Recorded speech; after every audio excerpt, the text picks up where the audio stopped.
గారా గిరిజ. ఓం శ్రీ సాయిరామ్.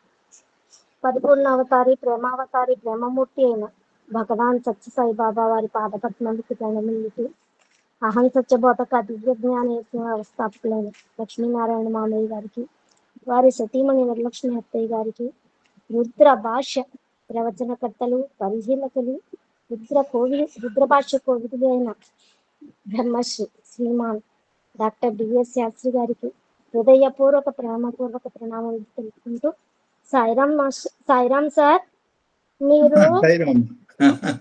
మీరు ఇంకా తేలికగా చెప్తాను అని చెప్తూ ఇంకా జటిలం చేసినట్టే నాకు అనిపించింది. మీరు మొత్తం చెప్పింది ఇంకా జటిలంగా చెప్పినట్టే అనిపించింది. మీరు మొత్తంలో చెప్పింది ఏమిటి అంటే, నాకు అర్థమైనది, నేను అర్థం చేసుకున్నది, మనస్సు ఏదైనా మనస్సుతోనే చెయ్యాలి, మనస్సుని కంట్రోల్లో ఉంచుకోవాలి, మనస్సుని కంట్రోల్లో ఉంచుకుంటే మనం ఏ పని అయినా చేయగలము అనేది నాకు అర్థమైనది, నేను అర్థం చేసుకోగలిగింది.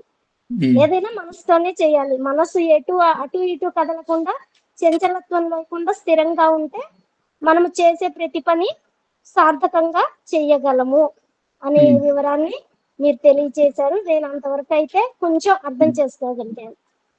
సాధనపరమైన అంశాలు అంతే కదా సార్? అంతే. సాధనాపరమైన అంశాల గురించి తెలియచేశారు. అలానే గర్భస్థ శిశువు యొక్క మొదటి నెలలో ఎలా ఉంటుంది, రెండో నెలలో ఎలా ఉంటుంది, మొదటి నెలలో సుముఖం, సంపుటం, వితతం, విశ్రుతం, ఆ 4 చర్మధాతువుల గురించి చెప్పారు. లాస్ట్ టైం చర్మధాతువులు, మాంసధాతువులు, రక్తధాతువులు అని 3 చెప్పారు. ఇప్పుడు అందుకనే అప్పుడు చెప్పారు, దాని గురించి వివరంగా తెలియజేశారు. అలానే మనం ఏ పని చేసినా కార్యాచరణతో చక్కగా ఆలోచిస్తూ చేయాలని చెప్పారు.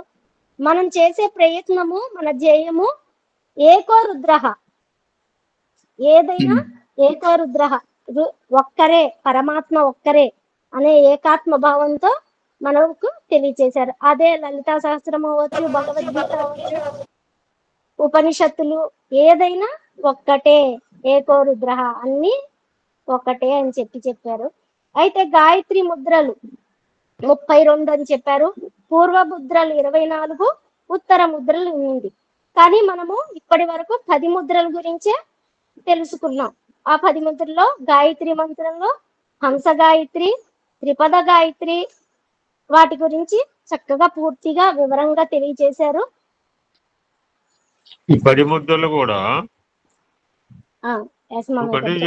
కామ పెట్టుకో, ఎందుకంటే రిలవెంట్ గా ఈ 10 ముద్రలు కూడా గర్భస్థ శిశువు 7th మంత్ వరకు తీసుకొస్తాయి.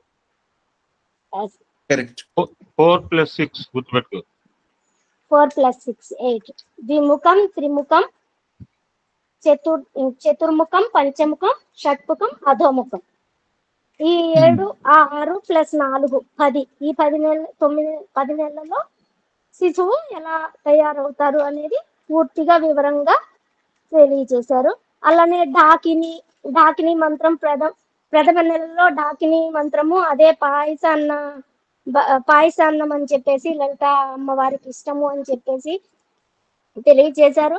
అలానే మీరు ఇంకొకటి కూడా చెప్పారు, పాయసాన్నం అంటే మనం చేసుకునేది కాదు, దానికి వేరేగా ఉంటుంది అని కూడా తెలియజేశారు. అది ఏమిటో చెప్తే, మనం చేసే విధానం అయితే మామూలుగా బెల్లము అది కలిపి చేస్తాము, మరి అది ఏ విధంగా ఉందో ఒకసారి మీరే తెలియజేయాలి. కొంతవరకు ఒక మాట ఇక్కడ ఎట్లా అర్థం చేసుకోవచ్చు అంటే, ఒక నిమిషం అమ్మాయి సారు డాకిలీతో ఎందుకు అయిపోయాడంటే, డోంట్ వాంట్ కన్ఫ్యూజ్ అది. లాస్ట్ టైం అన్ని శక్తుల పేరు చెప్పారు, వాటి వర్ణాలు కూడా చెప్పారు, ఐ నాగేశ్వర కలర్స్ కూడా చెప్పారు. మనం వెనకపోతే సార్ మళ్ళా, ఎందుకంటే ఇప్పుడు ఏమన్నావు సూక్ష్మంగా చెప్తా అని చెప్పి సార్ స్థూలం చేస్తున్నాడు. ఎవ్రీ టైం అంతే అవుతుంది. మీరు అంటే ఎన్నోవాడికి తెలుస్తుంది అంటే, నేను ఐఎమ్ రైటింగ్ ఎవ్రీథింగ్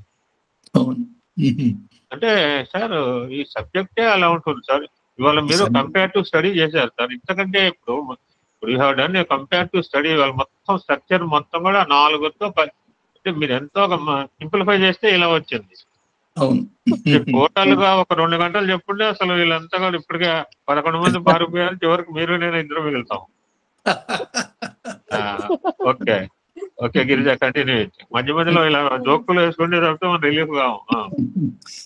ఇందులో ఖచ్చితంగా మామయ్య గారు అది ఇంకొక మాట మాత్రం ఇక్కడ ఇంకొక మాట గుర్తుపెట్టుకోవచ్చు. గాజు ఎగ్జాంపుల్ చెప్పాను గుర్తుంది కదా. ఒక గాజు గుండ్రంగా రౌండ్గా బిందువులాగా ఉంటుంది, లేకపోతే వృత్తంలాగా ఉంటుంది. దాన్ని కొంచెం అటు ఇటు లాగేటట్టయితే అది కోడిగుడ్డు ఆకారంలోకి మారుతుంది. అంటే ఒకటో ఆకారం నుంచి రెండో ఆకారానికి మారింది. ఆ రెండో ఆకారం తర్వాత మూడో ఆకారానికి వచ్చి డంబెల్ ఆకారానికి వస్తుంది. డంబెల్ ఆకారం అంటే ఏమిటి? అటుపక్క ఒక గుండు, ఇటుపక్క గుండు, మధ్యలో ఒక రాడ్ లాగా ఎక్సర్సైజ్ చేసే డంబెల్ లాగా. 4కు వచ్చేటప్పటికి 2గా మారిపోతుంది. ఇందులో ఉన్నటువంటి సైన్స్ మనం చూసేటట్టయితే ఆ ఆ అం అహ అంటే ఒకటి లయమైపోయి 2గా మారటం అనేది ఒక కణం 2 కణాలుగా మారే ఒక ప్రక్రియని ఎంత శాస్త్రీయంగా మన వాళ్ళు చెప్పారంటే అది ఊహకు అందదు. అంటే కొంచెం లోతుగా ఆలోచించినప్పుడు మీకు అర్థమవుతుంది. అది ఇది క్లాసులో దాదాపు గంట సేపు సైన్స్ స్టూడెంట్స్గా ఒక గంట సేపు ఎక్స్ప్లెయిన్ చేసి చెప్తారు. దాన్ని ఒక చిన్న శ్లోకంలో ఒక పాద రూపంలో మనకి ఇది చెప్పేసేసారు. అంటే ఎంత శాస్త్రీయ విజ్ఞానాన్ని మన దేవుడి పేరుతో, నామాల పేరుతో లేదా ముద్రల పేరుతో మనకు అందించారో దాన్ని ఏదో కేవలం దేవాలయంలో చేసేవి, పొద్దున పూట చేసేవి, మధ్యాహ్నం పూట చేసేవి అని కాకుండా అర్థం చేసుకుని ఆచరణాత్మకంగా జీవితంలో అన్వయం చేసుకుని ఆనందించాల్సినవి అనిగా అర్థం చేసుకోమని ఉద్దేశం. ఆ 4 వేరియంట్లు మిగతా ఎక్కడ మనకు కనపడవు. ఒక్క మొదటి నెలలో మాత్రమే ఇది కుదురుతుంది. అనేది అప్రయత్నంగానే పలుకుతాము. ఆ అనేది దీర్ఘాక్షరము, అం అనేది లయం అవుతుంది, ఆహా అనేది పరాశక్తి అని చెప్పి చెప్పారు. ఇంకొకసారి పునఃసృష్టి లయం అయిపోతుంది, ఆహా అనేది పునఃసృష్టి అని చెప్పి చెప్పారు. అలానే గాయత్రిలో మీరు స్థూలము, సూక్ష్మము, సూక్ష్మతరం, సూక్ష్మతమం, అదే కదా సార్? వాటి ఇది కూడా అప్లై, ఇది కూడా చెప్పు. ఓకే నువ్వు చెప్పు. ఓకే చెప్పండి మామయ్య గారు, నేను రాసుకుంటాను. లేదు నువ్వు చెప్పు మొదలు. నువ్వు చెప్పు కన్ఫ్యూజ్ అవుతావు. అలానే అక్షర శక్తులు గాయత్రి శక్తిని తెలియజేస్తాయని చెప్పారు. తర్వాత లలిత సహస్రనామాల్లో బాలా మంత్రం అని, పంచదశి అని, షోడశి అని, ఆ 3 కూడా త్రిమూటములే అని చెప్పారు. శ్రవ ఓంకారం అయితే అక్షరాలన్నీ కలిపితే ప్రతిశ్రవ అవుతుంది అని చెప్పి తెలియజేశారు. అక్షర శక్తులన్నీ ప్రతిశ్రవ అవుతుంది. ఇక్కడ నువ్వు యాడ్ ఇదే పాయింట్ లో యాడ్ చేసుకోవచ్చు. గాయత్రిలో 24 అక్షరాలు ఉన్నాయి కనుక ఈ 24 అక్షరాలని చివరికి ఏమైతే 3 వ్యాపకాలు భూ భూ భూ 3 వల్ల 3 కలిసి మళ్ళీ ఏమైతుంది ఏకంగా అవుతుంది ఓంకారంలో. తర్వాత తనం ఈ 4 మాటలు ఇక్కడ రాసుకోవచ్చు నువ్వు. స్థూలము, సూక్ష్మము, సూక్ష్మతరము, సూక్ష్మతరం, 24, 3, 1 ఏముందో తెలియదు. నిశ్శబ్దం. ఇంకోటి కూడా ఇక్కడ రాసుకోవచ్చమ్మా నువ్వు. చెప్పండి. గాయత్రి అంటే వేద హృదయం. అంటే వేద హృదయాన్ని గాయత్రి అంటారు. ఆ గాయత్రి యొక్క హృదయం లలితా పరమేశ్వరి యొక్క మంత్రాలు, ఈ చెప్పిన ఆ మంత్రాలన్నీ ఇవన్నీ సూక్ష్మానికి పోతున్న కొద్దీ ఆ మాదిరిగా ఉంటే తప్ప అల్టిమేట్ గా గాయత్రి యొక్క ప్రధానమైన తత్వం విశ్వం అంతా వ్యాపించున్నది. అందువల్ల గాయత్రి ఈజ్ మోస్ట్ ఇంపార్టెంట్.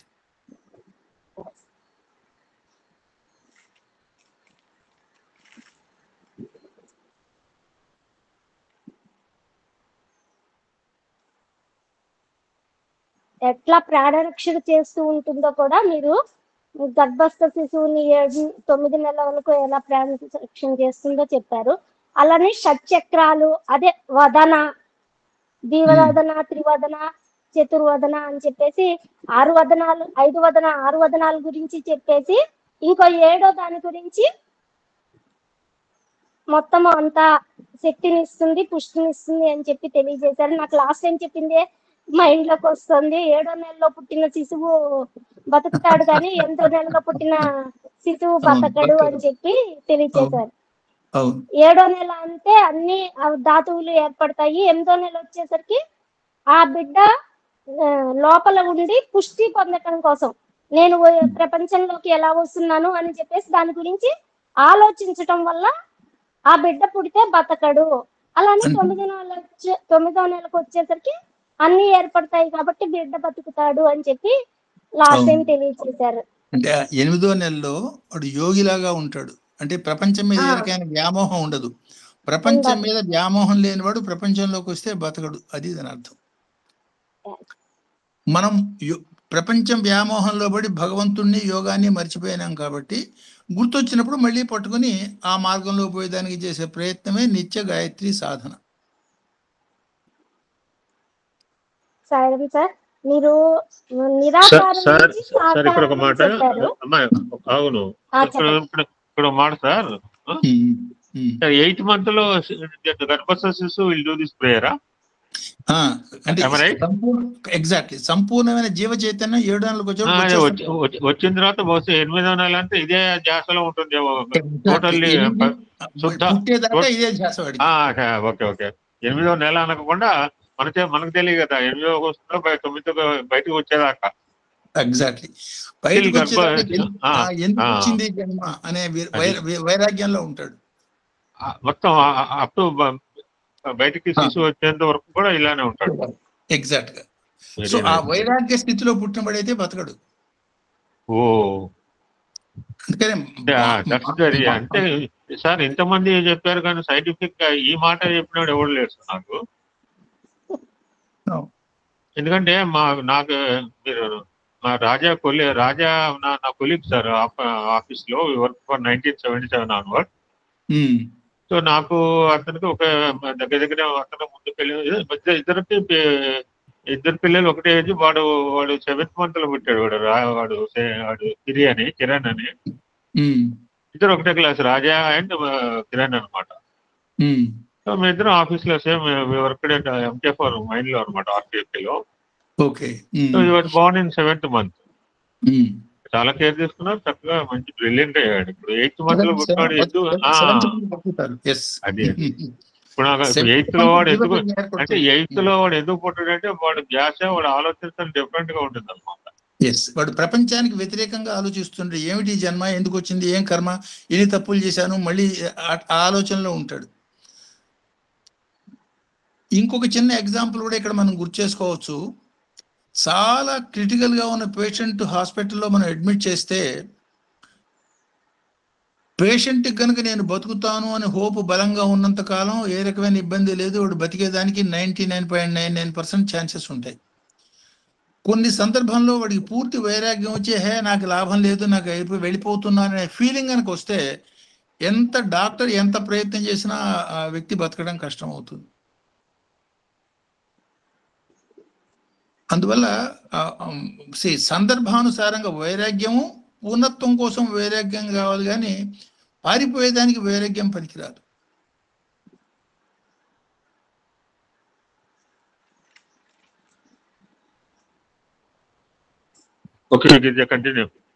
చెప్పమ్మా.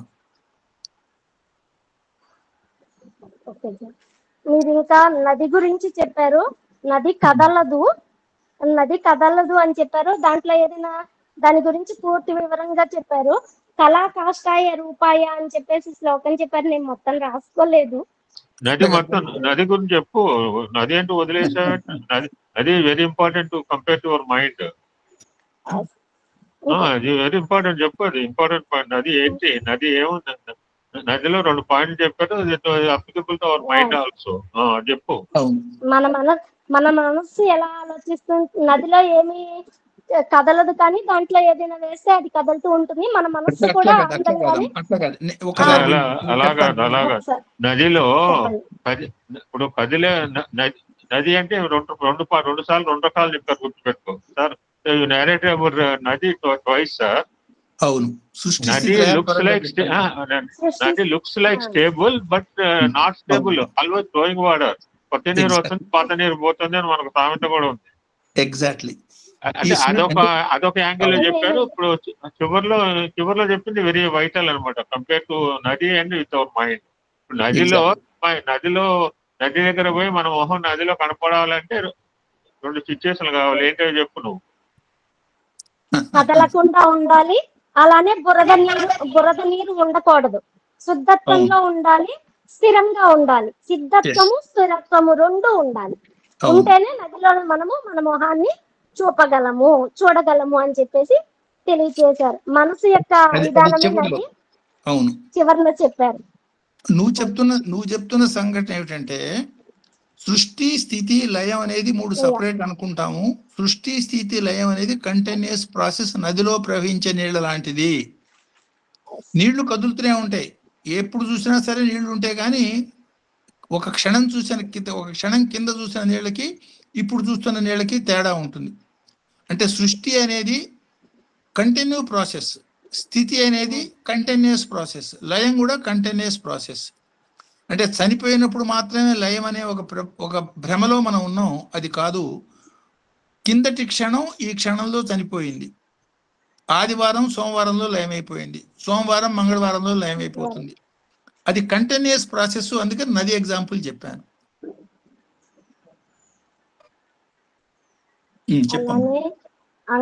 మీరు అంగాల గురించి తెలియచేశారు. మన శరీరంలో ఉండే అంగాలు కొన్ని ఒక్కొక్క అంగం ఉంటుంది, అలానే 2 ఉంటాయి.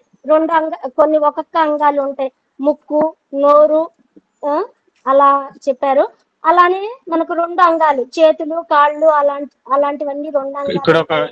ఇక్కడ మనకు ఎగ్జాంపుల్ సార్ కూడా చెప్పారు, మనం గుర్తు చేసుకోవచ్చు. 2 ఉన్నప్పుడు సార్ కూడా చెప్పిన దానికి ఒక సందర్భంలో ఒక భక్తుడు స్వామికి పాదసేవన చేస్తుంటే కుడికాలు ఒక రకంగా, ఎడకాలు ఒక రకంగా. అంటే అనిల్ కుమార్ సార్ గారి చెప్పిన దిస్ ఈజ్ ఎగ్జాంపుల్. సార్ చెప్పిన 2 ఉన్నప్పుడు శివశక్తి బాహ్యంగా వ్యక్తీకరణ అవుతుంది. when the 2 eyes are there, 2 hands are there, 2 legs are there, 2 lungs 2 ఉన్నాయి, 1 ఉన్నాయి, నాకు తెలియదు ఎన్ని లంగ్స్ ఉంటాయి.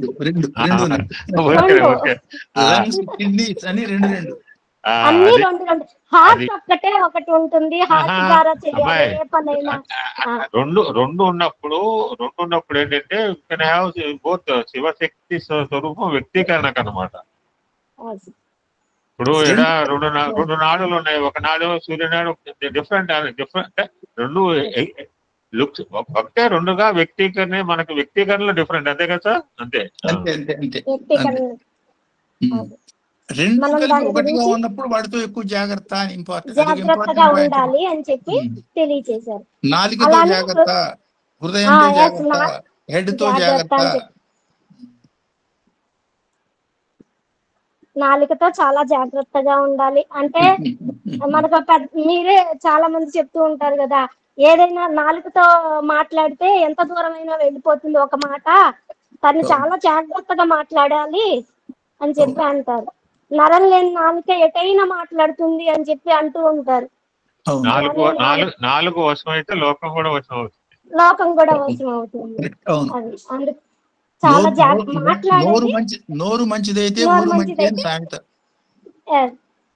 మనం ఎంత జాగ్రత్తగా మాట్లాడితే అందరితో అంత మంచిగా ఉండగలము అని చెప్పి తెలియజేశారు.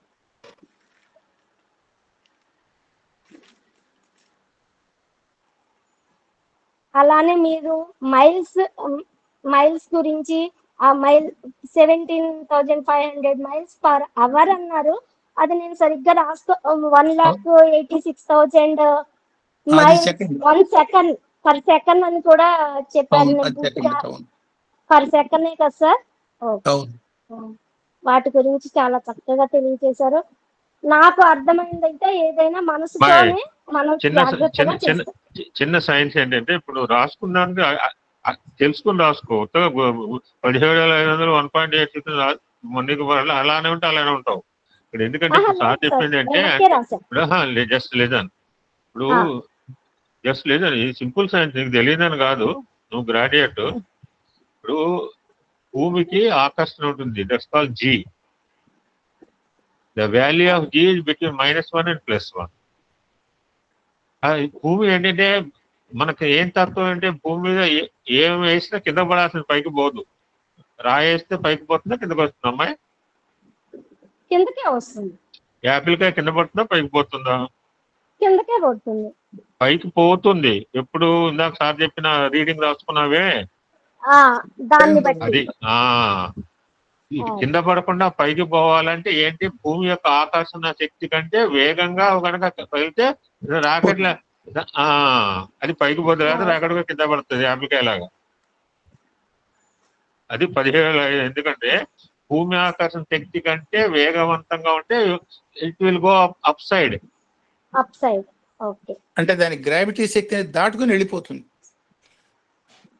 భారతంలో ఒక కథ చెప్తారు. యాక్చువల్గా వాళ్ళ యొక్క సైంటిఫిక్ నాలెడ్జ్ మనకు ఆశ్చర్యం వేస్తుందండి.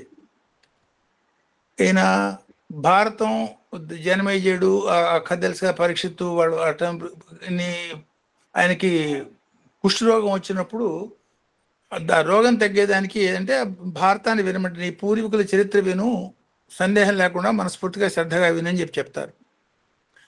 చెప్పినప్పుడు ఆయన మొత్తం అంతా వింటాడు, అంతా తగ్గుతుంది. 2 3 మచ్చలు మిగులుతాయి. ఇంకా ఎందుకు 2 3 మచ్చలు మిగిలినంటే నీకైనా సందేహాలు ఉన్నాయా అని అడుగుతాడు. ఆ సందేహం ఏమిటి? నీకు సందేహం కలుగుతుంది.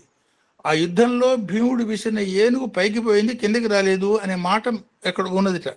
అది ఎట్లా సాధ్యము? అది నాకు కలగలేదంటే అప్పుడు చెప్తాడు ఆయన, ఈ వేగంతో కనుక దాటిపోయేటట్టయితే, భూమి ఆకర్షణ శక్తి దాటిపోయి విసరగలిగేటట్టయితే అది తిరిగి రాదు, లేకపోతేనే ఆకర్షణకి లోబడితేనే తిరిగి వస్తుంది అని ఆ శక్తితో కుంభించి ఆకర్షణ నుంచి దాన్ని బయటపడేసి ఆ కళేవరాన్ని కిందకి తెప్పిస్తాడు ఎముకల్ని. అంటే అంతటి శక్తివంతులైనటువంటి ఋషులు పూర్తి సైంటిఫిక్ నాలెడ్జ్ కలిగి ఉండి దీంతో మనకి పనికిరాదు, దీన్ని దాటి అతీంద్రియ జ్ఞానానికి మనం పోవాలి అంటే శాస్త్రీయ జ్ఞానం అంతా కూలంకషంగా తెలుసుకుని ఇందులో మనం పొందవలసిందేమీ లేదు అని అర్థం చేసుకుని తర్వాత అతీంద్రియ జ్ఞానం వైపు పడిపోయినారు. అది మనం అర్థం చేసుకోవాల్సిన పాయింట్.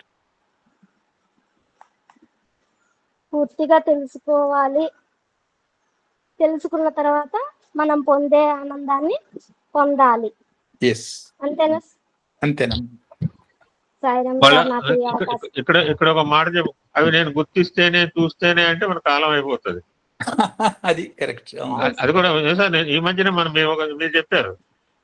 అవును, సందేహం రీసెంట్ గా వచ్చిన దాంట్లో అమ్మాయి ఇప్పుడు నేను చూస్తేనే ఎందుకంటే నేను చూస్తేనే అమ్మ అంటే ఇవన్నీ కాలం అయిపోతుంది అమ్మ. అవును, శాస్త్ర జ్ఞానాన్ని 2 రకాలుగా వర్గీకరిస్తారు. ఇంద్రియాలకి అనుసంధానం చేసుకుని అర్థం చేసుకునే శాస్త్రీయ జ్ఞానాన్ని మామూలు శాస్త్రం, ఫిజికల్ శాస్త్రం అంటాం. Physics, chemistry. వేడిగా ఉంది, చేత్తో ముట్టుకుంటే తెలుస్తుంది. తెల్లగా ఉంది, కళ్ళతో చూస్తే తెలుస్తుంది. భగవంతుడి గురించి వేడిగా ఉన్నాడా, చల్లగా ఉన్నాడా, తెల్లగా ఉన్నాడా, నల్లగా ఉన్నాడా ఎట్లా తెలియాలి? దాన్ని అతీంద్రియ జ్ఞానం అంటారు. అతీంద్రియ జ్ఞానానికి ఆధారం ఏమిటి అంటే గాయత్రి, లేదు వేదం, లేదు శాస్త్రం. సో అతీంద్రియ జ్ఞానానికి శాస్త్రం మాత్రమే ఆధారం. కారణం ఏంటి? అది వాళ్ళు అనుభవించి చెప్పింది మనం అనుభవంలోకి తెచ్చుకున్నప్పుడు మాత్రమే చూడగలుగుతాం. అట్లా సో చిన్న పిల్లవాడికి శరీరంలో అన్ని అంగాలు ఉన్నాయి, కానీ వాటి యాక్టివిటీ రావాలంటే ఒక పర్టికులర్ ఏజ్ రావాలి. అట్లాగే స్పిరిచువల్ మెచ్యూరిటీ వచ్చినప్పుడు మాత్రమే, ఆ అతీంద్రియ జ్ఞానం కలిగినప్పుడు మాత్రమే కొన్ని దర్శనాలు మనకు సాధ్యం అవుతాయి. అప్పటిదాకా శాస్త్రంలో చెప్పింది, గురువులు చెప్పింది, అనుభవంతో పెద్దలు చెప్పిన మాట, అది మాత్రమే మనకు ఆధారం. గురువులు చెప్పింది, పెద్దలు చెప్పింది, అందరు చెప్పింది ఆచరిస్తూ భగవంతుని సాన్నిధ్యానికి పొందాలని స్వామిని ప్రార్థిస్తూ, నాకు అనుగ్రహం ఇచ్చిన స్వామికి, నాకు అవకాశం ఇచ్చిన లక్ష్మీనారాయణ మామయ్య గారికి హృదయపూర్వక ప్రేమపూర్వక తీసుకుంటూ సాయిరామ్ సార్. సాయిరామ్. గట్టుపల్లి రాజమ్మ గారు. సాయిరామ్ అండి. కేవలం సబ్జెక్ట్ ఇవాళ చెప్పిన సబ్జెక్ట్ మీద మాట్లాడాలి, వేరే విషయాలు మాట్లాడాలి. సరే, సత్యసాయినాథునికి నమస్కారాలు. మన ఈ అవకాశం ఇచ్చిన లక్ష్మీనారాయణ గారి దంపతులకు, బ్రహ్మశ్రీ శాస్త్రి గారికి నమస్కారాలు. ఓం భగవతే రుద్రాయ శాస్త్రి గారు చెప్తూ ఉంటారు. సరే పోయినసారి అమావాస్య పౌర్ణమి వీటిని గురించి చెప్పారు. అవి కొంచెం ఏదో సాధన చేశాం కాబట్టి వాటిని గురించి కొంచెం చెప్తాను. నేను నాకు అంత బాగా చెప్పడం రాదు, అయినా చెప్పాలనే ఒక ఉత్సాహంతో నేను చెబుతున్నాను. కొంతవరకు చెప్తాను. ఒక బల్ల మధ్యలో ఒక వస్తువు ఉన్నది, బల్ల చివరలో ఉన్నది. బల్లను కొంచెం జరిపిన ఆ వస్తువు పడలేదు, చివర ఉన్న వస్తువు పడింది అని అన్నారు. ఆ మానసిక యొక్క ఇది ఉన్న వాళ్ళు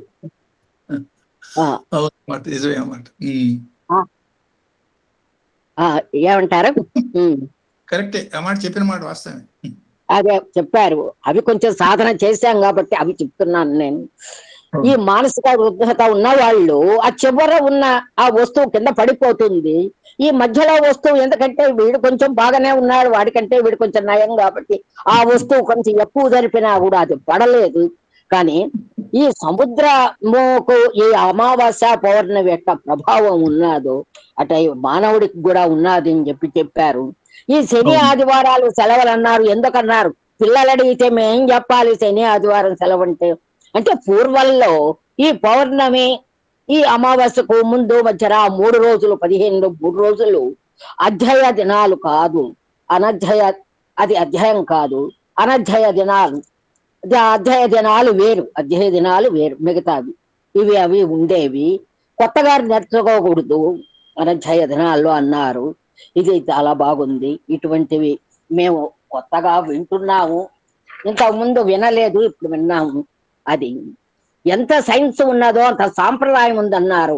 అదే సాంప్రదాయము దాయము ప్రదాయము అన్నారు. సాంప్రదాయము అని అనుకూల దినాలు మాత్రమే అని అన్నారు. రాముడు భరతుడిని అడిగాడు, నువ్వు తెల్లవారుజామున లేచి అన్ని ఆలోచనలు చేసి అన్ని పనులు చేస్తున్నావంటే అవును అన్నాడు. ఆ అడిగింది చాలా బాగుంది, మాకు తెలియదు. ఇంకో ఉదాహరణ విరాట్ రాజు అన్నారు. విరాట్ రాజు ఆస్థానంలో తన కుమారుడు అంతా అక్కడ ఉత్తర గృహగ్రహంలో గెలిచి వచ్చాడు. ఆ సంతోషంలో ధర్మరాజును జూదవాడమన్నాడు. కానీ ధర్మరాజు అన్నాడు, ఎక్కువ సంతోషంతో ఉండేవాడితో గాని ఎక్కువ దుఃఖంతో ఉండేవాడితో గాని ఈ ఆటలు ఆడకూడదు అన్నారు. అదొక ధర్మం మనకు తెలియంది. ఇవి చెప్పిన మాట. ఎక్కువగా సంతోషం అది చెప్పాడు. తర్వాత కుజుడు శని ఒకే రాశిలో ఉన్నప్పుడు ఒక ఖగోళంలో చాలా అనర్థాలు జరుగుతాయన్నారు. అది కూడా మాకు తెలియని విషయమే. జ్యోతిర్మయ శక్తులు వాటిని సానుకూల ప్రభావం శబ్దాల ద్వారా ఎలా తీసుకోవాలి, మంత్రాలు పౌరాణిక గ్రంథాల నుండి సానుకూల శబ్దాన్ని ఎలా ఉపయోగపెట్టాలో అఖండ శాస్త్రీయతను ఆ మంత్రాలు ప్రార్థనలు స్తుతులుగా మనకు అందించారు ఋషులు. వాటిని మన సాధన ద్వారా ఉపయోగపెట్టుకోవాలి. సాధన ద్వారా ఇవి చాలా బాగున్నాయి ఈ విషయాలు మీరు చెప్పినవి. శివుడు ఢక్కాన్ని మోగించినప్పుడు సృష్టి జరిగింది. ఆ సృష్టి ద్వారా ఉత్పన్నమైన శబ్దాలు 43. ఈ శబ్దాలకు దీర్ఘం కలిపితే ఆ అయుబునని వచ్చింది. దానికి ఇంకా దీర్ఘాలు కలిపితే వాటిని అవి 7 అవి 43 + 7 50 శబ్దాలు ఉత్పన్నమయ్యాయి. ఓంకారం శ్రవ అయితే 50 అక్షరాలు ప్రతి శ్రవ అవుతుంది. ఇవి దీపాన్ని గుర్తించడం, ఆ దీపం వెలుతురు, ఆ వెలుతురునే గుర్తించాలి.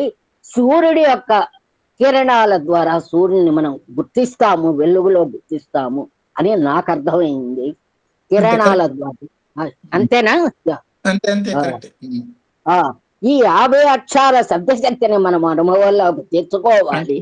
అంటే ఒక్క మాట ఎందుకు ఆ మాట చెప్పానంటే, సూర్యకిరణాల ద్వారా సూర్యుడిని మనం గుర్తించి సూర్యుని చేరే ప్రయత్నం చేసినట్టుగా ఓంకారం నుంచి వచ్చినటువంటి ఈ 50 అక్షరాల కలయిక మూలంగానే అనేక మంత్రశక్తులు వచ్చినాయి. కాబట్టి గాయత్రి మంత్రం అనండి, పంచదశ అనండి, షోడశ అనండి, ఈ మంత్రాల యొక్క ధ్యేయం ఏమిటంటే అన్నిటికీ ఆధారమైనటువంటి ఆ జ్యోతిర్మయ తత్వమే మనకి ప్రధానం. దాన్ని తీసుకుపోయేదానికి ఈ శక్తుల్ని వాడుకోవాలి. సాంప్రదాయ శబ్ద బ్రహ్మలు అన్నారు. సమస్త వాంగయము ఏర్పడింది. ఓంకారం నుండి వచ్చిన 50 అక్షరాలను శబ్ద శక్తులకు ఉన్నాయి. భారత ఔన్నత్యాన్ని సాంప్రదాయ సంస్కృతి సమయకృతి అన్నారు సంస్కృతి. కృతి సమ్యక్ కృతి సంస్కృతి. సంయక్ కృతి అంటే ఎంత గొప్పగా చేయొచ్చు అంత గొప్పగా చేస్తే సంస్కృతి అన్నారు. అది గొప్పగా చేసేది. మీరే చెప్తున్నాను ఎందుకంటే టాపిక్. అందుకనే మనకి సమ్యక్ దర్శనము, సమ్యక్ వాక్కు, సమ్యక్ చింతన, సమ్యక్ స్వామి 5 సమ్యక్ ఎందుకు పెట్టాయి? బుద్ధ పరమాత్మ చెప్పాను ఈ మధ్యనే అనుకున్నాం. బుద్ధుడు చెప్పిన అర్థంగా సమ్యక్ అనమాట. సమ్యక్ అంటే పవిత్రమైంది. సంతో సంస్కృతి, సంస్కరణ, సంతో కూడా హోలీనెస్ అనమాట. స్వరూపము. తర్వాత దీన్ని అర్థం చేసుకోవాలి మనం. ఈ జ్యోతిర్మయం స్వరూపాన్ని దర్శించారు ఋషులు, దర్శించారు. ఈ 50 వర్ణాల అక్షరాలని ఋషులు దర్శించి మనకు వాళ్ళు ఆనందించి మనకు చెప్పారు. తెలుగులో 56 అక్షరాలు ఉన్నాయి. వీటితోనే కాకుండా భగవంతుడు అతీతుడు ఇవి కాకుండా కూడా ఇంకా ఉంది. ఓంకారానికి అతి దగ్గరైనది, ఓంకారం దగ్గరైంది సాకారము మన సత్యసాయినాథుడు, కృష్ణుడు, రాముడు. ఇవన్నీ మనకు తెలుస్తున్నాయి. ఈ 50 వర్ణ అక్షరాలను కొన్ని కోట్ల అక్షర మంత్రాలుగా మనము చేస్తున్నారు. ఇవే మనం పఠిస్తున్నాము. ఈ అందించిన మహర్షులకు మనం కృతజ్ఞతా భావంతో ఉండాలి, కృతజ్ఞత ఉండాలి మనం. ఇది చాలా బాగుంది. గయా ప్రాణారక్షణ, ప్రాణం గాయత్రి మంత్రతో ద్వారా నిలబెట్టుకోవాలన్నారంటే ప్రాణం ఉండాలంటే పురోగతి ఉండాలి కదా. అదే అన్నారు. ఏమీ తెలియని స్థితిలో సప్త ధాతువులు అన్నారు. ఒకటి గర్భస్థ స్త్రీ, శిశువు, గాయత్రి ముద్రలు, లలితా శిశ నామాలు. ఇవి పఠనం చాలా మంచిది. ఒకటి ఏకముఖాది ముఖ, ఈ గర్భస్థ స్త్రీ త్రిముఖ, చతుర్ముఖ, పంచముఖ, ముఖం, షణ్ముఖ, అధోముఖ అనే ఈ చర్మ రస మాంస ధాతువులతో ఉన్నది. 7 ధాతువులతో ఉందన్నారు. క్రమబద్ధమైన శాస్త్రీయమైన పద్ధతి నిస్సంకోచంగా చెప్పబడింది. ఇంత నిస్సంకోచంగా మనం అర్థం చేసుకోవచ్చు. సైన్స్ కు ఈ యొక్క పరిధి లేదు. అది మనము ఇప్పటి వరకు వెళ్ళలేదు. ఇప్పుడే శాస్త్రి గారు చెప్తుంటే ఈ యొక్క గర్భస్థితి యొక్క ఇవన్నీ కూడా మనం వింటున్నాము. అది చాలా సంతోషంగా ఉన్నది. అకారాది 16 పూర్ణ శబ్దాలు ఉన్నాయి. ఈ అచ్చులను ఆ నుండి అహా వరకు పఠిస్తే గొంతు, చర్మ వ్యాధులు పోతాయని చెప్పారు. చాలా బాగుంది. లలిత అమ్మవారికి మనం పెట్టే ప్రసాదాలు అన్ని పులిహోర, పాయసానం అన్ని రకరకాలుగా పెడతాము. అవి మనం ఆహారం ఉడికనే అవి రుచిగా ఉన్నాయని తింటున్నాయి. దాంట్లో ఉండే రహస్య సంకేతాలు మనకు తెలియవు. దాంట్లో ఎంతో రహస్యం ఉంది, ఎంతో పవిత్రము, ఎంతో బలమైంది ఆ ప్రసాదాలు. నిత్యాంతమైన సాంప్రదాయ భాష మనకు దక్కింది. నిత్యము మనం చేసుకునే ప్రార్థనా రూపంలో పెట్టారు అక్షర శక్తులను. ఆహారం తీసుకుంటూ మంచి ఫలితాలు వస్తాయి. విశ్వం అంతా ఒకటే చైతన్యంగా ఉంది. ఈ సంస్కృత భాషకు దక్కింది. మన తెలుగుకు కూడా ఆ దగ్గరగా ఉంది, దక్కింది. ఆ నుండి ఆహా వరకు సాధన చేస్తే పూర్ణమైన జన్మ వస్తుంది. మిగతా భాషల్లో అది లేదు. ఇట్లా అర్థం చేసుకోవాలి. ఒక్క క్షణం. ఇప్పుడు మన శరీరంలో కూడా పంచభూత శక్తులు ఎక్కడున్నాయో దానికి తగ్గట్టుగా ఇప్పుడు సపోజ్ మన శరీరంలో 7 చక్రాలు ఉన్నాయి కదా. 7 చక్రాల్లో మొట్టమొదటి చక్రం మూలాధారం ఉంటాం, అట్టడుగునది. అన్నిటికన్నా పైది సహస్రారం ఉంటాం, నడినెత్తి మీద ఉన్నది. ఆ రెండూ చెప్పకుండా కంఠంలో ఉన్న చక్రం విశుద్ధ చక్రంతో ఎందుకు మొదలు పెట్టారు అనే మాటకి ఏం చెప్పానంటే, అది సంపూర్ణమైనటువంటి చైతన్యం 16 అక్షరాలు అక్కడ ఉంటాయి. ఆ దగ్గర నుంచి ఆహా దాకా ఈ అక్షర శక్తులు శుద్ధ చైతన్య స్వరూపం ఆకాశతత్వం. అక్కడి నుంచి ప్రాణం మొదలవుతుంది. అంటే ఆకాశం నుంచి తర్వాత వచ్చింది వాయువు. ఆ వాయువు హృదయ స్థానంలో ఉండేది. అక్కడ 12 అక్షరాలు కా దగ్గర నుంచి, అంటే అహా తర్వాత కా దగ్గర నుంచి అక్షరాలు అక్కడ హృదయ స్థానం. ఆ తర్వాత నాభి స్థానం, అక్కడ 10 అక్షరాలు. ఆ తర్వాత నాభికి బొడ్డు కన్నా కొంచెం కింద స్థానం, అక్కడ 6 అక్షరాలు. ఆధారంలో 4 అక్షరాలు. కనుబొమ్మల మధ్యలో 2 అక్షరాలు. అంటే 16 12, 10, 6, 4, 2 అన్నీ కలిపి 50 అక్షరాలు అవుతాయి. ఈ 50 అక్షరాలు కూడా ఓంకారం నుంచి వచ్చినాయి కాబట్టి ఓంకారం శ్రవ అయితే ఇవి ప్రతిశ్రవ. ఈ అక్షర శక్తుల నుంచి వచ్చిన మంత్రాల్ని ఆధారం చేసుకుని సరిగ్గా అర్థం చేసుకుని అక్షర పరబ్రహ్మైనటువంటి ఓంకారాన్ని, నిశ్శబ్ద తత్వాన్ని మనం చేరేదానికి అవకాశం ఉంది. అట్లా అర్థం చేసుకోవచ్చు. మంత్రాన్ని ఎంత భావనతో చేస్తే అంత మంచిది. గర్భశస్త్రి 7వ నెలలో అది ధాతు అంగాలు, ఇవి ధాతువులు, అవన్నీ ఇందాక చెప్పావు. 7 ధాతువులు తర్వాత ఏర్పడతాయి. ధాతువులు ఏర్పడంగానే 8వ నెలలో పుట్టగానే అది ప్రార్థనాపూర్వకంగా పశ్చాత్తాపంతో ప్రార్థనాపూర్వకంగా ఉంటుందన్నారు. తిరిగి జన్మ రాకుండా ప్రార్థనతో ఉండి అది ఆ జన్మ రాకుండా ఉండాలంటే తిరిగి అక్కడ జన్మ ఉండదు, ఇంకా పుట్టదు, ఆ బిడ్డ పుట్టదు. మనకు ప్రపంచంలో ఉండి అన్ని అనుభవించాలి అంటే 9వ నెలలో పుట్టి మంచి సాధనతో పెరిగి మంచి ఫలితాలనిచ్చి మంత్రాలు, ధ్యానమూర్తి మంత్ర శక్తి ద్వారా ఫలితాలను ఇస్తుంది. ఇది మీరు చెప్పారు అంతకుముందు. తర్వాత ఈ 50 అక్షరాలు ఈ పునర్జన్మను గురించి కూడా మీరు చెప్పారు. ఒకటి పునర్జన్మను గురించి ఒక గింజ అన్నారు. ఆ గింజను అది పండు కుళ్ళిపోయినా గింజ ఉంటుంది, ఆ గింజ మళ్ళీ తిరిగి పైకి వస్తుంది. ఆ పైకి వస్తే చెట్టు ఆకులు రాలిపోతాయి. అదే విధంగా ఉంటుంది అంటారు ఈ మన జీవన విధానం. ఈ అక్షరాలు విశ్వం నుండి వచ్చాయి. విశ్వంలో వాంగ్మయాలు వచ్చాయి. ఈ విషయం భారత ఔన్నత్యాన్ని 2 మాటలు చెప్పింది. సాంప్రదాయము, సంస్కృతి అని అన్నారు. సాంప్రదాయము, సంస్కృతి అంతకంటే ఉదాత్తంగా చేయలేము అని అన్నారు. దీన్ని అర్థం చేసుకొని 50 వర్ణాలు అక్షరాలు సమస్త బ్రహ్మ వాంగ్మని ఏర్పడ్డాయి. ఈ శబ్దాల్లో యథాతథంగా సంస్కృత భాషలో అక్షరాలనే ఇంకా ఎక్కడ లేవు. ఈ అక్షరాలకు అతీతుడు విశ్వవ్యాపకైన ఓంకారంలో వచ్చిన 50 అక్షరాలు, 7 వర్ణాలు, 56 అక్షరాలు తెలుగులో ఉన్నాయి. ఇవన్నీ గయా ప్రాణం అంటేనే అనే అర్థము. మిగతా ప్రయత్నాలు గర్భశస్త్రి 7వ నెల వరకు అంగాలతో ఉంటుంది. ఇవన్నీ చెప్పారు. పుష్టిగా ఉండే తర్వాత జన్మనిస్తుంది, ఇవన్నీ చెప్పారు. తర్వాత పూర్వజన్మ వల్ల మళ్ళీ అది పుడుతుంది. తర్వాత అక్షర శక్తుల ద్వారా పరబ్రహ్మను చేరవచ్చు. ప్రతి మంత్రానికి ధ్యానమూర్తి ఉంటాడు. ఆసుసేన ఆసురత అని ఉన్నది. ఇవన్నీ ఇంత ముందు మనం చెప్పాము, మరి చెప్పారు. ఆత్మ శరీర ధారణలో ఉంటుంది. శరీరం శ్రవ, ప్రతిశ్రవ, వేదాంత వాక్యాలు ఉన్నాయి. ఆసురత, అసురసేన ఆసురత అన్నది. ఇది స్పీడ్కి సంబంధించింది. ఈ స్పీడ్ ప్రాధాన్యత సరి అయిన దశలో ప్రయాణం చేయాలి.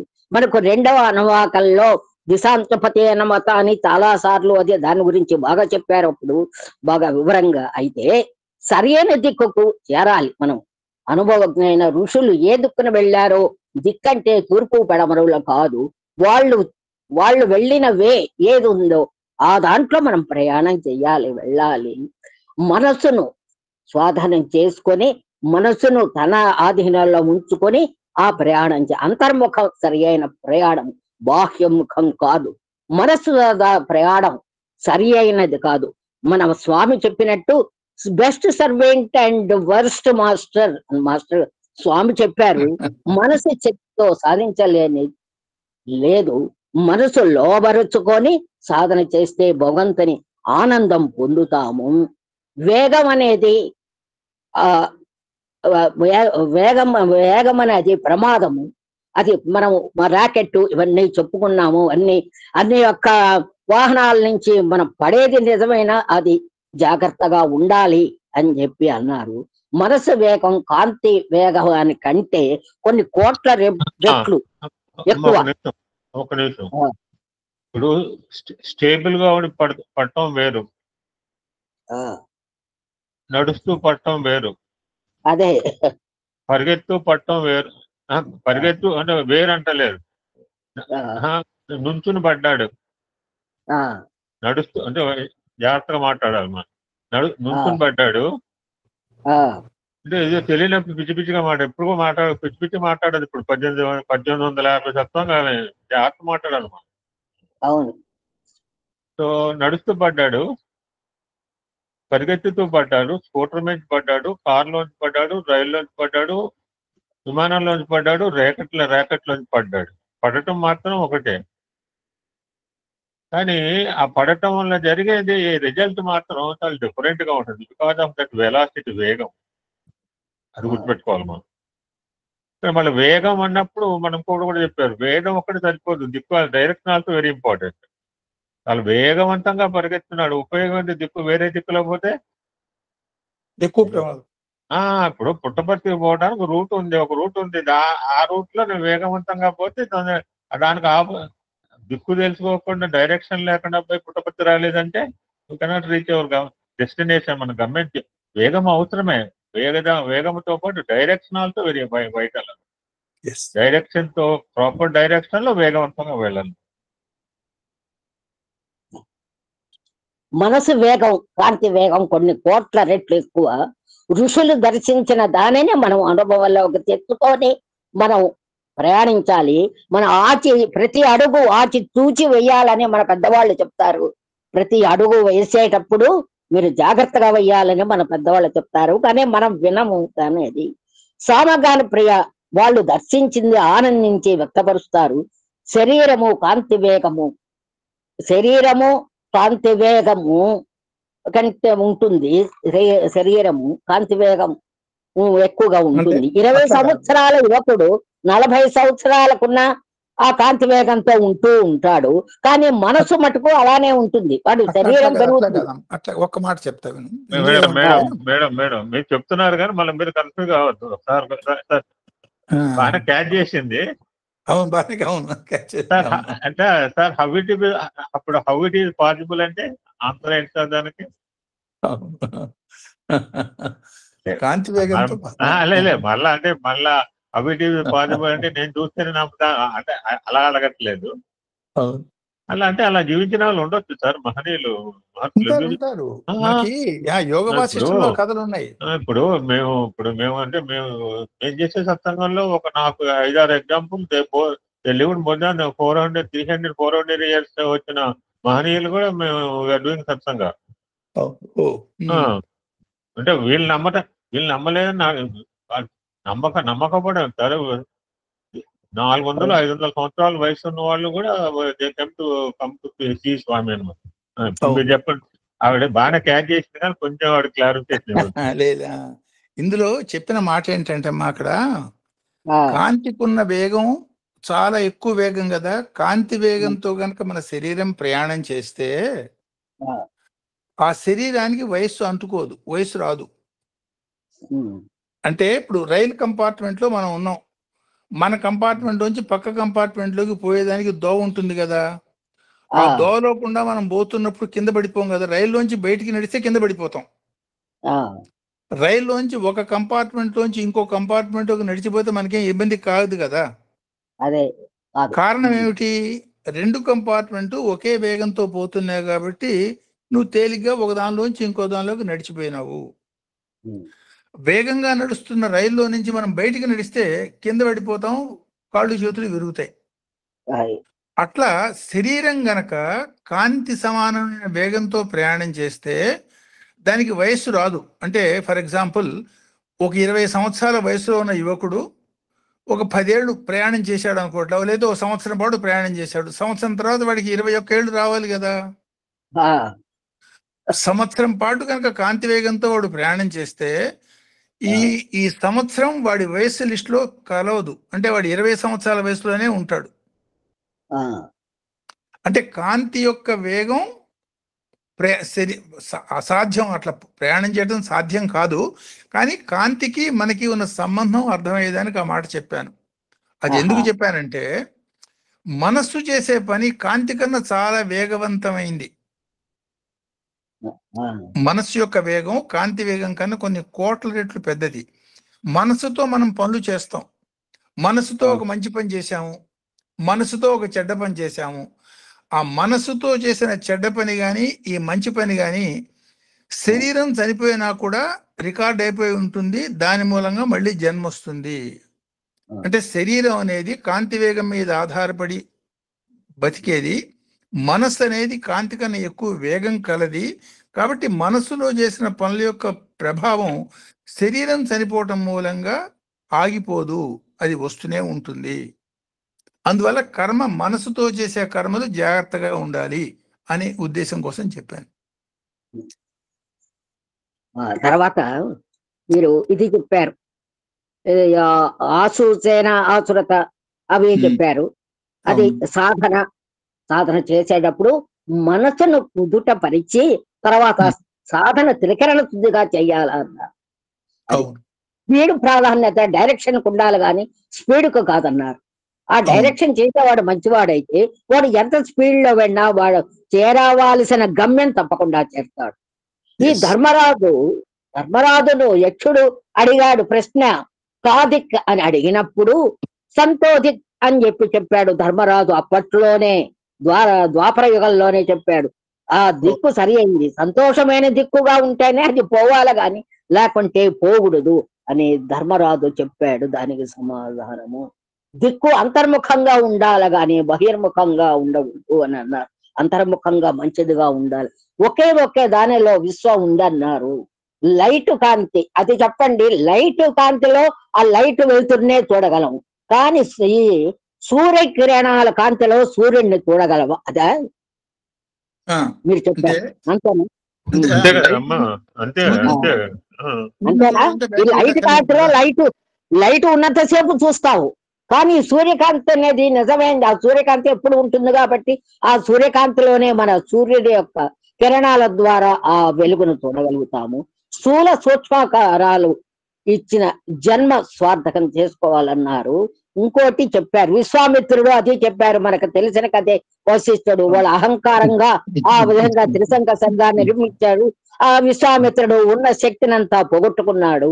అదే జాతికి చెందిన వాళ్ళు రావణాసురుడు, హిరణ్యకశిపుడు, హిరణ్యాక్షుడు, వీళ్ళందరూ అదే జాతికి అదే శక్తినే నమ్ముకున్నారు. ఈ అహంకార పురంతో ఉన్నారు.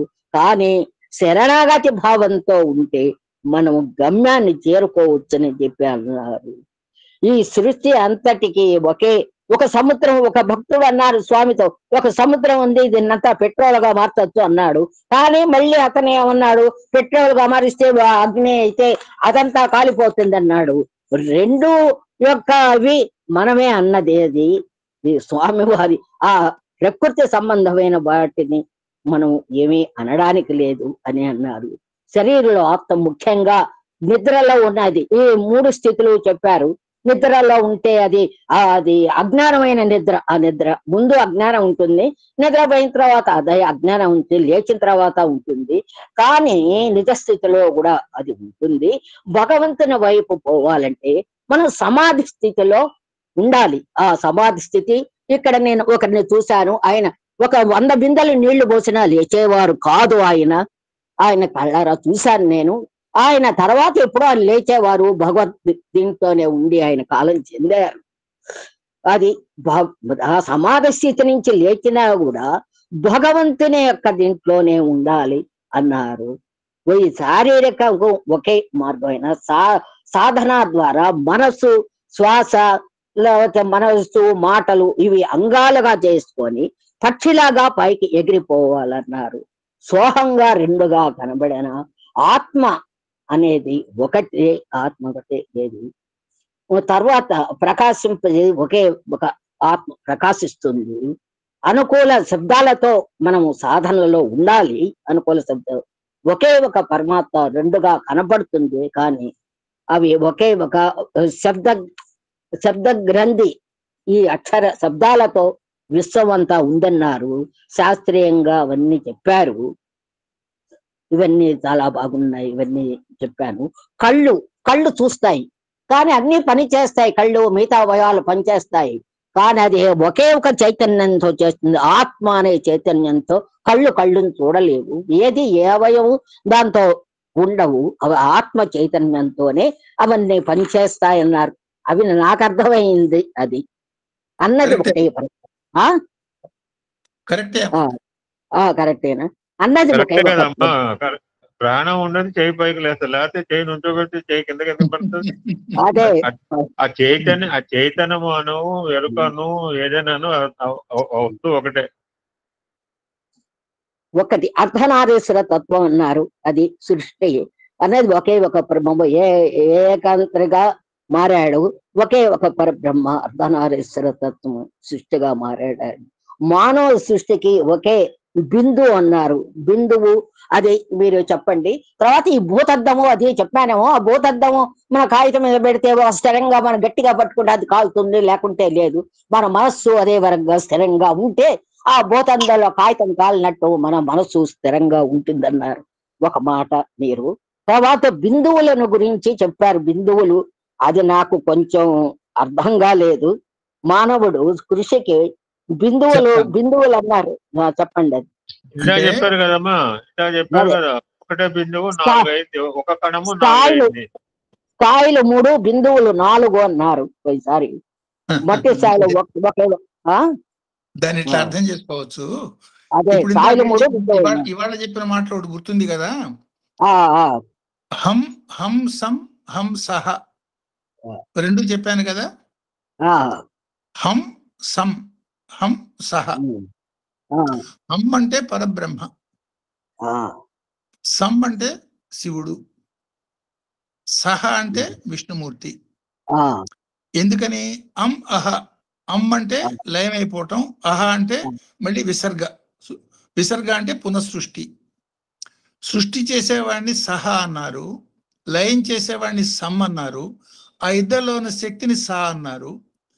దాన్ని అహకారంతో కలిపినప్పుడు హం అన్నారు. హ అని పరబ్రహ్మ నిరాకార పరబ్రహ్మ అన్నారు, సమ్ నిరాకార పరాశక్తి అన్నారు. ఇందులో సమ్ సహ అనే 2 బిందువులు, సమ్మలో ఒక బిందువు ఉన్నది, సహాలో 2 బిందువులు ఉన్నాయి. ఆ 3 కనుక తీసుకునేటట్టయితే ఆ 3టినే త్రిపుర అన్నారు. త్రిపుర సుందరి, లేదు త్రిపద, లేదు త్రికూట. అట్లా లేదు మన శరీరంలో సహస్రారము 2 కళ్ళు అనుకోండి. సో సాధన పరంగా మనం చూసుకున్నప్పుడు ఒకే ఒక పరబ్రహ్మ 2గా మారాడు. 2గా మారినప్పుడు ఆ 2 కళ్ళు 2 బిందువులు అనుకోండి. 2గా మారింది, సృష్టి అంతా వచ్చింది. ఈ మొత్తం సృష్టి ఒకే ఒక బిందువు అనుకోండి. అప్పుడు ఏమైంది? సహస్రారంలో 1 బిందువు, 2 కళ్ళ రూపంలో 2 బిందువులు, మన సృష్టి రూపంలో 1 బిందువు. ఇది 4 బిందువులుగా అనుకునేటట్టయితే ఈ 4 బిందువుల యొక్క ధ్యేయం 2గా ఉన్నటువంటి సృష్టిని అది 2 కాదు 1 అని తెలుసుకోవటమే. అదే ఏకంసత్ పరబ్రహ్మ. బ్రహ్మరంధము, హృదయము, నాలుక, రహస్యాంగము, ఈ 4 అని చెప్పారు. ఈ జిహ్వా గుహ్య వీటి మూలగానే మనుష్యుడు పాపాత్ముడు అవుతాడు. ఇవి అదుపులో పెట్టుకోవాలని ఆఖరి మాట అన్నారు. చాలా బాగుంది. ఈ అవరోహణ మార్గాల్లో మనం ప్రయాణం చేస్తూ ఒక బిల్వదళాన్ని ఈ రుద్ర దీనికి నేను సమర్పిస్తున్నాను. సాయిరామ్ అండి. ఏదో రాసుకునేది గబగా చదువుకొని మీరు చెప్పినవి ఎన్నిసార్లు వింటాను. మేడం గారు మీరు ఇవాళ సత్సంగం కాదు, గత 4 రివ్యూ చేసింటారు ఈవిడ. చాలా బాగా లేదు అంటే ఆవిడకి అవకాశం, అంటే ఇది వెయిటింగ్ ఫర్ ది ఛాన్స్. ఇప్పుడు ఇదివరకు ఎవరు పట్టాలు మాట్లాడేవాళ్ళు, ఇప్పుడు ఎవరిబడి కనుక అవునవును ఆవిడ గత 4 ఇప్పుడు సార్ ఇవాళ చెప్పిందే కాకుండా గత 4 సత్సంగా రికార్డు చేసింది ఆవిడ. రికార్డ్ చేసి చెప్పుకున్నాం. చాలా బాగా చెప్పింది ఆవిడ. అంత ఇదిలో అంత ఓపిక గుర్తుపెట్టుకుందంటే గొప్ప విషయం. నేను చాలా సార్లు విన్నానండి మీ యొక్క దీన్ని, చాలా సార్లు. అది సాయిరామ్ అంటే చాలా సంతోషము. ఈ రుద్రం గురించి నాకు రుద్రం రాదు అసలు, కానీ మీరు చెప్పిన విషయాలు నేను ఏదో నా కొంచెం పరిజ్ఞానంతో నేను మీకు ఇప్పుడు చదివి వినిపించాను అంతేను. అందరూ రుద్రం వచ్చు అనుకుంటారు, రుద్రం ఎవరికి రాదు. రుద్రం వస్తే వాడు రుద్రుడు అయిపోతాడు. నాకు రాదు రుద్రం.